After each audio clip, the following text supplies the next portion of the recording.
it's hard enough trying to convince people out there today that the chemtrails they see in the sky are just that, chemtrails, or there's toxins and chemicals in different places. I mean, if people don't see it on their evening news, they just don't want to believe it these days. Most people, if I was to approach them in the streets of San Francisco, they would say I was crazy or that they've never heard of this story whatsoever. And rightfully so, seeing that there's been so much disinfo kicked up by the military and the agencies ever since the 50s, and this all started. And probably even goes back further than that. But what they've done here is pull off one of the biggest germ warfare attacks on a populated people ever. One of the largest human experiments in history. And it happened in 1950 in San Francisco with none of these people in the city having a clue of what happened or what went down. Now, like most things, you try to go digging and getting information on this, you're going to go through a plethora of disinfo. And it's all going to say that it's not true, this and that. When you really get down to the truth, you come to find out that in reports that have been declassified and put out there, they show that indeed the military was conducting things of this nature. Now check this out. This all began late in September of 1950 when a Navy vessel used giant hoses to spray a fog of 2 different kinds of bacteria into the Bay Area. And at the time, they say they believed that this bacteria was harmless.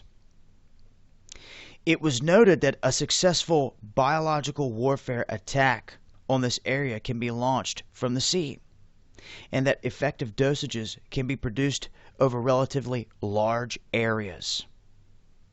This was all put out in a later declassified military report cited by the Wall Street Journal. Successful indeed is what Leonard Cole states, as he's been documenting the military's secret bioweapons and their testing over populated areas for a long time. Now, these are things everyone needs to pay attention to. This was the 50s. You don't think it's going on today? You don't think that this hasn't happened in your lifetime in a city here in the United States? You don't think something? I mean, like I said, the chemtrails scream at you. But with that set aside, when you want to talk about other experiments going down that the people are not aware of, now knowing that they're creating fake fog that is nothing but killer bacteria that they're releasing on populations, you might want to think twice about things you see out there in the sky or floating around in even fog. Especially around big cities and heavily populated areas, things of that nature. Now, nearly all of San Francisco received 500 particle minutes per liter, in other words. They're saying nearly every one of 800,000 people in San Francisco exposed to this cloud at a normal breathing rate inhaled 5,000 or more particles per minute during the several hours that this was airborne. And this was just the beginnings of these tests, because over the next 20 years, up into the 70s and the end of the 70s, they conducted 239 germ warfare tests over populated areas. These tests included large-scale releases of bacteria in places like New York City and its subway system, on the Pennsylvania Turnpike, and then they've got National Airport just outside of Washington, D.C., National Airport.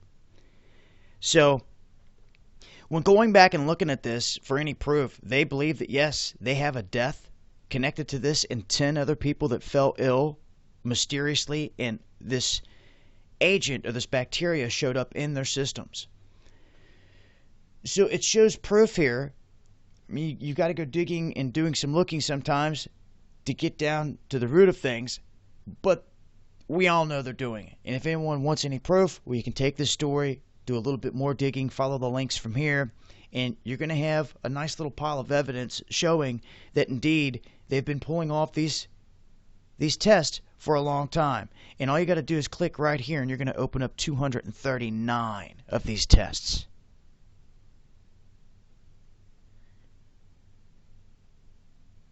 You're starting to wonder about the crazy stuff that's been happening in the subway system here recently? That event where all that mysterious gas was released in there and they just downplayed it? Now they're saying they're going to be releasing gas in the subway systems as part of a test? See? People better pay attention. What is that gas? You sure it's not just a huge experiment? Don't be so gullible and say, oh, there's no way, when I've just shown you. They've done it over 239 times just between the 50s and 70s. You know what's going down. So keep an open eye out there, guys. You see something strange, call it out. You never know. If it doesn't feel right, look right, chances are it's not right. I'll leave a link. This has been Dabu7. Much love.